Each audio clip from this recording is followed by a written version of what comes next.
Yo, what's up, guys? Hope you're having a good day. Today, I'm gonna be giving you 6 league play tips to instantly improve your win rate. Okay, so one overall tip before we get into the 6 main tips. Remember that consistency is very important in this system, guys.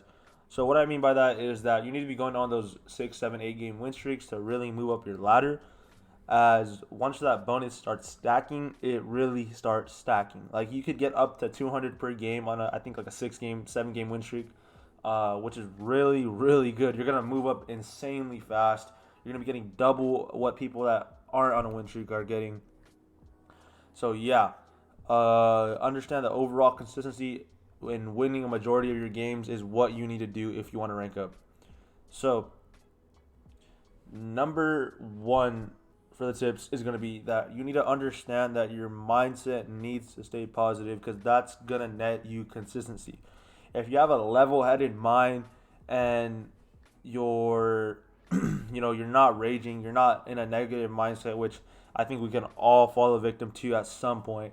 No one really can completely escape it, but you just need to have it in the back of your mind that when it does start happening, you need to shut it down, because it will make the game harder to win overall. It's just another advantage to give to another team. It's another problem to have on your team, and we don't want that, especially in a mode where we're trying to be very consistent.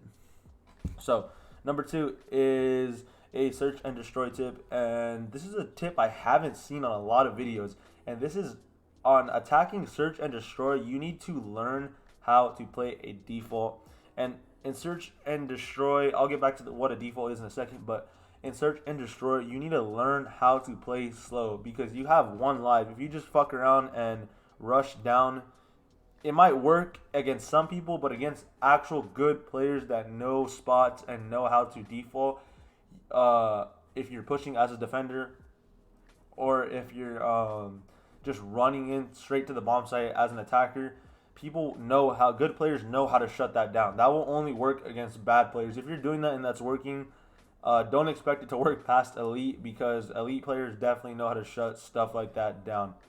Okay, and a default is when you have all 4 players on the team holding a spot on the map, and you are just trying to work a pick to give you an advantage before you push the bomb site as an attacker.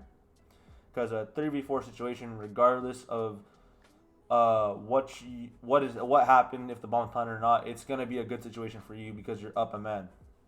Okay, so next tip, your overall game sense, you need to develop that, guys. So things like knowing hill rotation on hardpoint, knowing spawn rotations on control and hardpoint, um, making up your own little strategies to get the bomb down on attacking search and destroy, because defending search and destroy, everyone seems to know how to play that. I mean, it's not really hard in the first place. It's pretty easy.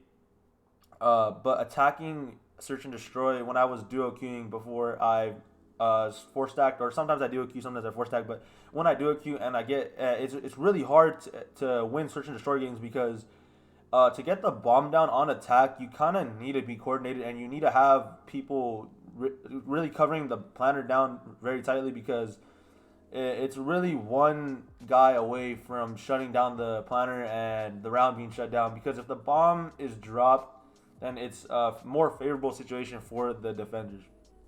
Okay, so those are some search tips. Not some search tips. Sorry, some overall game sense tips. And you develop though that game sense by just playing a lot. You need to play as much as you personally can in your schedule. Don't really worry about how much it is. Just play as much as you can. You know what I mean? And yeah, if you play as much as you can and you're putting in at least 2 to 1 hours a day, you're gonna see major improvement over time, and your decision making will just become better if you consistently get on the game and play it. You know what I mean? So next tip is going to be, you need to warm up before playing. Okay, this is a big one. People don't understand that even professionals warm up, then you should be warming up too. That's the bottom line fact.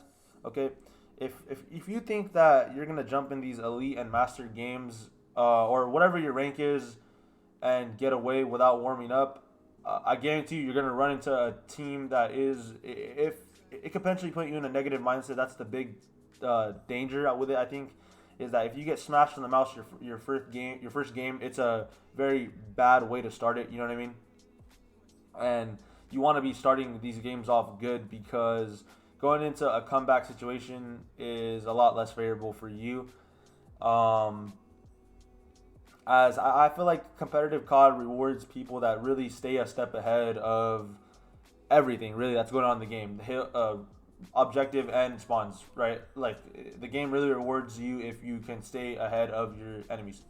So, next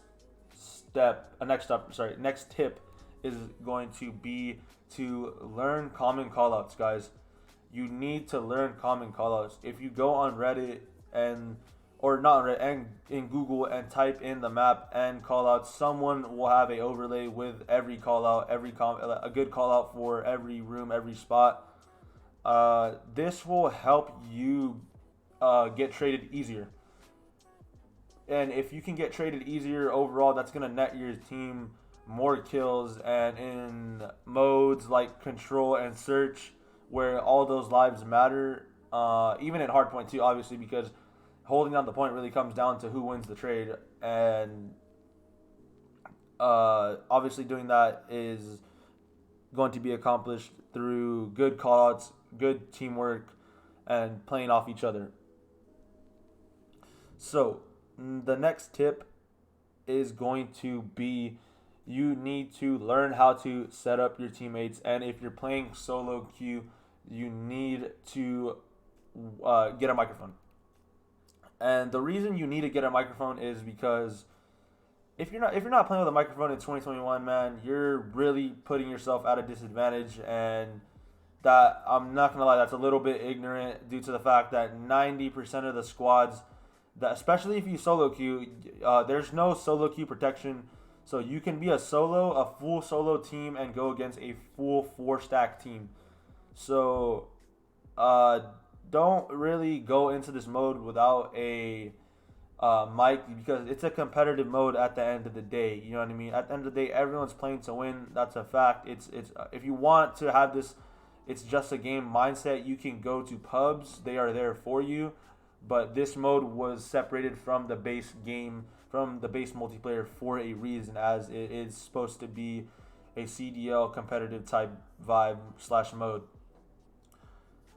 Yeah, and one last bonus tip. Obviously, this is the most common tip you'll see in videos for league play tips, is obviously to play with some friends and make friends also, so you can queue with, because solo queue in this game is terrible. You are going to lose way more games than you will win.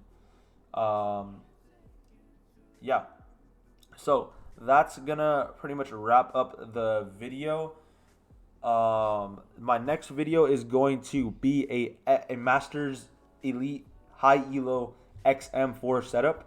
Okay, and I got this class from talking to multiple Masters players and talking to them and seeing what they like. Guys who have been on the game non-stop the last 6 days, grinding, league play, testing different things out.